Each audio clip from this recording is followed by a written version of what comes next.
Good morning, guys. Again, I'm still finishing up with my food meal. If you watched the one earlier that I showed you, grab a spoon here. I just did all my dishes. Look how thick this is. It put a lot of the pulp with that food meal into this orange sauce. Now I'll start adding all of my spices and my brown sugar, my soy sauce, my ginger, my garlic, all that stuff. This is a savory sauce. Very, very yummy. And you can make it as yummy as you like. If you like oranges, you can make it as sweet as you want, as tart as you want. We've become so used to buying our sauces pre-made that we kind of just accept that that's the way it tastes, when you can make it however you want. You can have your own palate. Imagine that, having your own palate. So I wanted to do another video, not about the orange sauce I'm making, but about chickens, specifically chicken eggs. And this year, when we ordered our chickens, the hens were really slow to mature, so they did not get butchered in time. And they were not even 3 pounds, you know, not dressed. I mean, alive. They were like 3.5 pounds. And I just didn't see the point of butchering a 1.5 pound chicken. It didn't, and I don't want Cornish hens. So we left them, and my thought was, well, maybe I'll get a boy and we can just, you know, raise our own. I've got an incubator. We could incubate some eggs. And then we had kept 2 the previous year, and I decided I would save them because eggs are, you know, hard to get and they're expensive. So I want to show you the difference between a meat bird egg, and these meat birds have just started laying. And I have a couple new chickens that have just started laying, and I'll show you the difference in their first starting eggs. So here you go. These are what I got yesterday. Look at the difference of this egg right there compared to this egg. Compared to this egg. So that is almost a goose size egg. So this is a young chicken just starting out. These eggs will get bigger. This is the only white chicken I have that came with the meat birds. I don't know what it was. It was a surprise chick.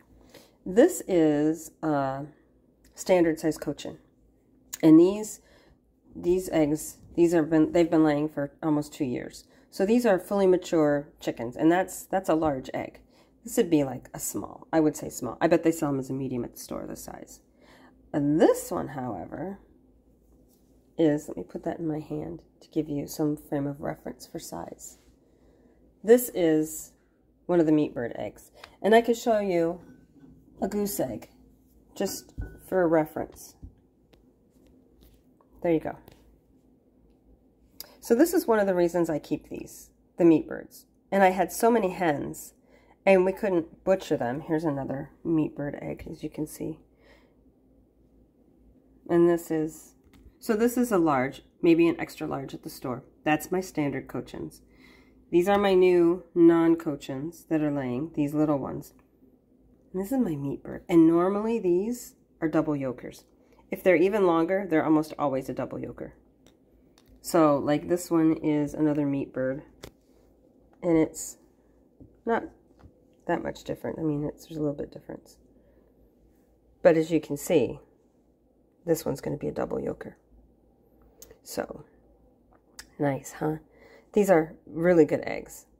And with the price of eggs now, I don't even know what an extra large dozen of extra large eggs would cost. I could probably look it up at Walmart if they even have any in stock.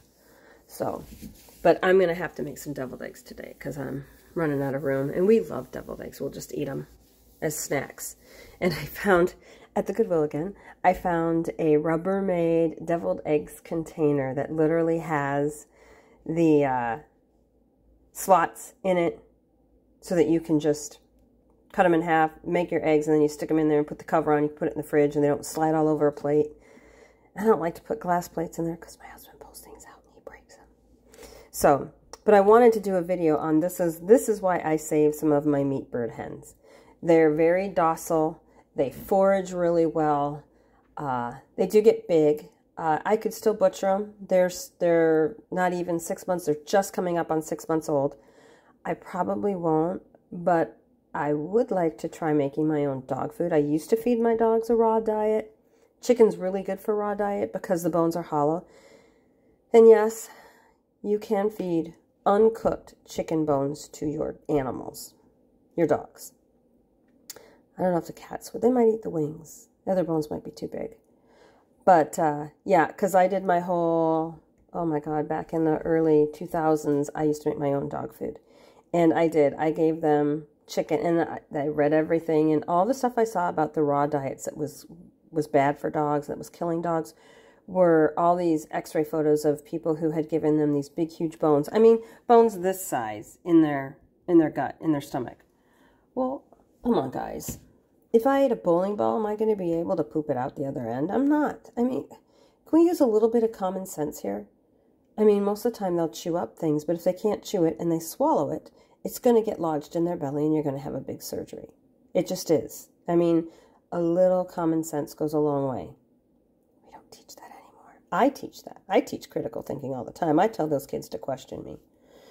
But that's beside the point. So I did. I went outside and I fed them and I followed them around. And sure enough, when they pooped out any bone pieces from the chickens that were left over right after they pooped, if you push on them, they're soft because they can digest most of it with the acids in their stomach. So raw chicken is fine. When we butcher, Jack will eat, I don't know, he could eat 100 chicken feet. He loves them. Doesn't like it when I buy them from the store. So again, I don't know what they do to the food in our store. We've been buying our cows from a local farmer, our beef.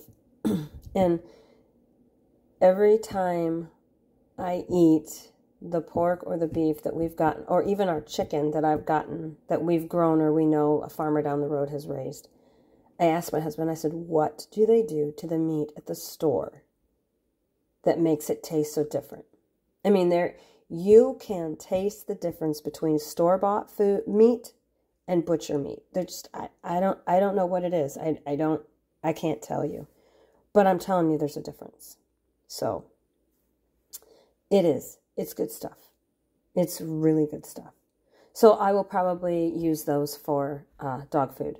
The older chickens, I'll cut them up into pieces. I can make chicken stock, and then I can grind up the meat and make it into some sort of dog food for them. And no point in wasting. You use every little bit that you can. So there's just a little off rant, and here are the meat bird eggs. Huge. I mean, look how big that is. Oh, look at this. I have my canning one. Let's see. Put that right there at the top. That is that 3-inch? Close to 3-inch egg.